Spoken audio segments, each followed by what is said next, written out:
Before I became a follower of Jesus, my life was full of sin. I was in and out of jail. There wasn't any productivity at all. So for me, freedom should instead be defined as not living under the bondage of anything on this earth. And I think in that definition, Jesus Christ has proved to be freedom for me. I finally realized that the more I trusted God, the greater peace and love I had inside. Really, I grew up in the church, going to Sunday school, youth group, kids camp, youth camp, all that stuff most of my life. And I guess I wouldn't really have considered myself a Christian until high school. When I got called into ministry, and that kind of changed everything for me. And I embraced that calling to begin with.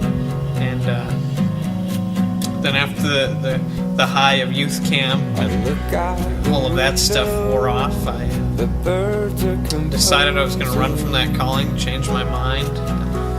And from there, I just started getting into destructive habits.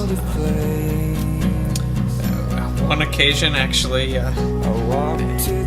nobody really knows this, got brought home by the police after I got into a huge fight with my parents.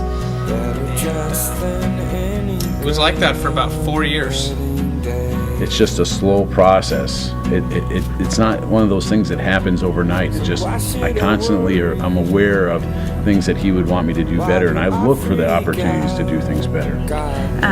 One thing I struggle with is living for the approval of people. And in my life for a lot of years, I always worried about what people thought of me. How could I live so that I can get their approval? And Jesus has been teaching me that when I live under His lordship, when He's my king, when He's my only judge, I'm living for an audience of one.